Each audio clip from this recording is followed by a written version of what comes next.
साथियों नमस्कार। YouTube पर रेडियो जगत में कुछ टर्म्स, कुछ वाक्य या बातें जो है हमारे चैनल ने प्रसिद्ध की पूरे भारत में, जिनमें से एक टर्मिनोलॉजी रही मौसम की विशेष परिस्थितियाँ। आप जानते ही हैं कि FM स्टेशंस जो हैं वो 100-150 किलोमीटर से ज़्यादा दूर नहीं सुने जा सकते, किंतु कभी कभी हमें 1000 किलोमीटर या उससे अधिक के भी दूसरे देशों के भी FM सुनने लगते हैं, और उसी को हम बोलते हैं मौसम की विशेष परिस्थितियाँ। दो कारणों से होता है ये, एक डक्ट प्रोपेगेशन और एक स्पोरेडिक ई यानी ES। इस विषय में टुकड़ों टुकड़ों में जानकारी अनेक बार आई है चैनल पर, लेकिन दर्शकों के विशेष आग्रह पर एक साथ एक जगह इन दोनों कारणों को हम लपेटने का प्रयास करते हैं और इनके आधारभूत अंतर को समझने का प्रयास करते हैं। तो चलिए शुरू करते हैं साथियों।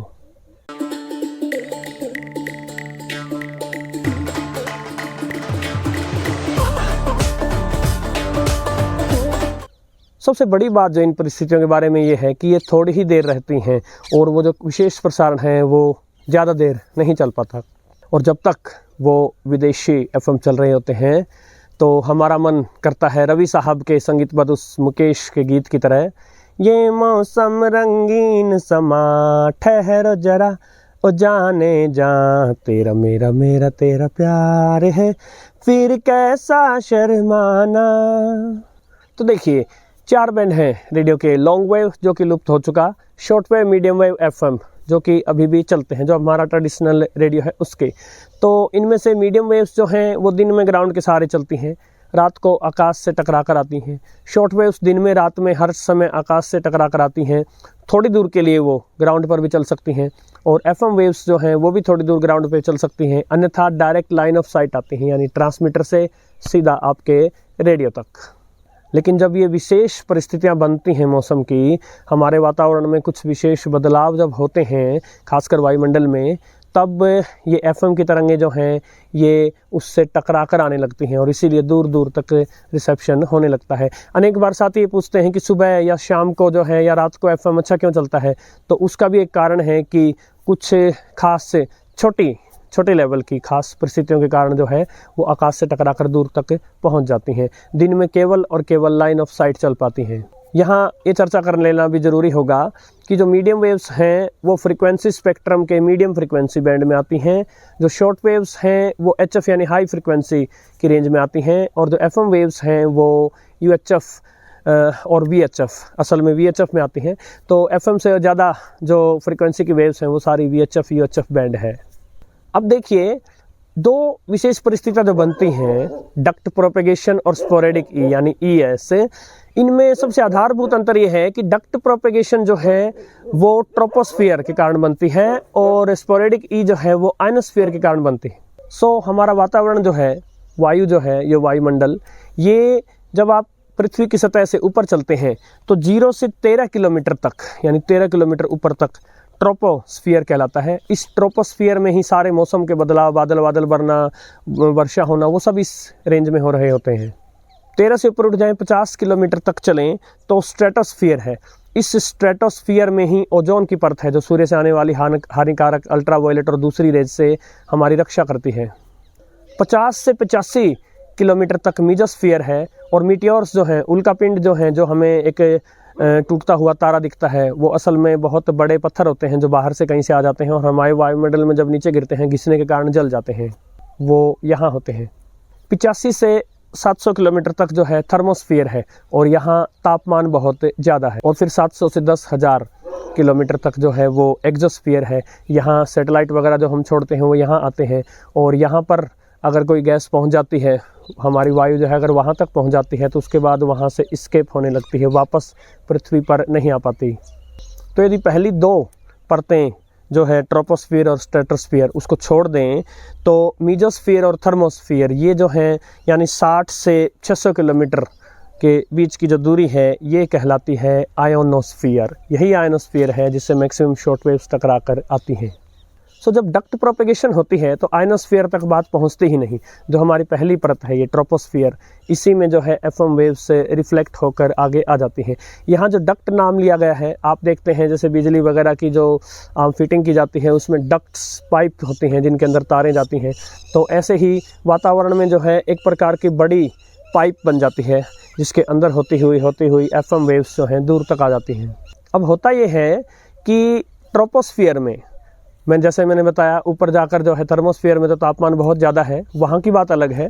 किंतु जो हमारे ठीक सतह के ऊपर 13 किलोमीटर तक जो ट्रोपोस्फियर जो है, जहाँ वायु सघन है, बहुत ही डेंस एयर है, यहाँ पे क्या होता है, धीरे धीरे ऊंचाई के साथ धीरे धीरे जो है वो तापमान कम होता चलता है। लेकिन कभी कभी ऐसी विशेष परिस्थितियाँ बनती हैं कि जो तापमान कम होता जो है एक जगह जाकर ज़्यादा हो जाता है। यानी कि ऊंचाई के साथ जो है ठंड होनी चाहिए थी, लेकिन एक ऐसा एरिया बन जाता है जहाँ कम होता ठंड है और उसके बाद वापस से गर्मी वाला क्षेत्र बन जाता है। तो आप ऐसा सोच लीजिए, ऊपर तापमान ज़्यादा है और नीचे तापमान ज़्यादा है और बीच में जो है वो कम तापमान यानी ठंडी हवा की परत जो है वो दो गर्म हवा की परतों के बीच में फंस गई है। तो जैसे ही एफएम की तरंगें इधर आएंगी, केवल इस ठंडी परत में इस प्रकार रिफ्रैक्ट होती रहेंगी, क्योंकि उसके उधर भी गर्म वायु की परत है और नीचे भी, तो गर्म होने से जो है हवा फैलती है, तो वहाँ प्रेशर कम है, और जहाँ ठंडी है वहाँ हवा थोड़ी सिकड़ी हुई है, यहाँ जो है प्रेशर ज़्यादा है। तो इस कारण से जो है डेंसिटी के अंतर के कारण जो है तरंगें मल्टीपल रिफ्रैक्शन होती हुई चलती हैं और एक प्रकार से उस ठंडे इलाके में होती हुई दूर तक पहुँच जाती हैं। यहाँ एक विशेष बात ये भी है कि जो इस प्रकार से होती हुई चलेंगी उसमें कहीं कहीं ही एग्जिट कर सकती हैं वो। यानी मान लीजिए यहाँ का एफएम 500 किलोमीटर दूर सुन रहा है, तो उससे पहले ज़रूरी नहीं हर जगह वो सुने, वहाँ से केवल सीधा ये 500 किलोमीटर ही सुन रहा होगा। उसके बाद हो सकता है 700 किलोमीटर बाद एग्जिट हो तो वहाँ सुन रहा होगा, उसके बाद हो सकता है 1000 किलोमीटर के बाद एग्जिट हो तो वहाँ सुन रहा होगा। और इस प्रकार सिग्नल जो है सैकड़ों किलोमीटर दूर चला जाता है, कभी कभी तो 1000 किलोमीटर दूर तक भी चला जाता है। प्रायः जहाँ बड़े बड़े पानी के स्रोत हैं जैसे समुंदर या बड़ी बड़ी झीलें, उन इलाकों के आसपास जो है ये अवश्य हो जाता है, क्योंकि जो है समुंदर का पानी जो है हवा को ठंडी करने में सहायक होता है। ये परिस्थितियाँ विशेषकर उस समय भी बन जाती हैं जब बहुत ज़्यादा गर्म दिन होते हैं और रातें जो है एकदम साफ़ होती हैं। तो जो गर्म दिन के कारण धरती दिन में जो है बहुत गर्म थी, इसलिए सटी हुई वायु जो है वो धीरे धीरे गर्म होती चली गई। लेकिन जैसे ही शाम है, क्योंकि क्लियर नाइट है, धरती काफ़ी जल्दी से ठंडी हो जाती है, तो उसके आसपास की हवा जो है वो ठंडी होने लगती है और जो ऊपर की हवा है वो इतना जल्दी ठंडी नहीं हो पाती। तो इस प्रकार पहले ठंडी हवा है और उसके बाद गर्म हवा है।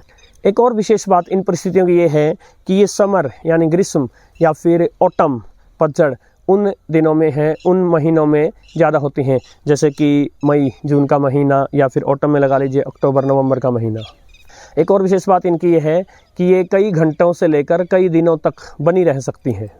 अब आ जाइए स्पोरेडिक ई यानी ईएस, ये भी मौसम की विशेष परिस्थितियां हैं और ये जो है डक्ट प्रोपेगेशन की बजाय और भी ज़्यादा दूर, हजारों हजार किलोमीटर दूर भी लेकर चल सकती हैं एफएम वेव्स को। लेकिन एक विशेष अंतर इनमें ये है कि ये परिस्थितियां कुछ घंटों तक ही बनी रहती हैं, हद से हद ये जो है 1-2 दिन बनी रह सकती हैं।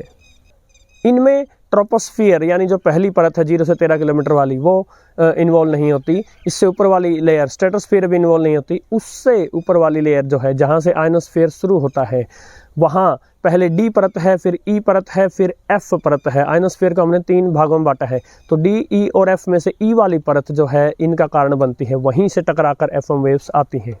डी लेयर है 60 से 90 किलोमीटर की ऊंचाई तक और ई लेयर है 100 से 150 किलोमीटर की ऊंचाई तक, और जो एफ लेयर है हमारी वो 150 किलोमीटर से ऊपर है। तो जो ईएस जो फिनोमिनन है, घटना है, वो लगभग पृथ्वी की सतह से 100 किलोमीटर ऊपर बनती है। सो कभी कभी ऐसी विशेष परिस्थितियां बनती हैं कि इस ई परत में जो है बहुत ही डेंस एक परत बन जाती है, बहुत ज़्यादा आयन बन जाते हैं कुछ विशेष लंबाई में। तो ये खास आयन, जब बहुत ज़्यादा आयन बनी हुई जो परत का हिस्सा है ई का, यही जो है वो एफएम वेव्स को रिफ्लेक्ट करेगा।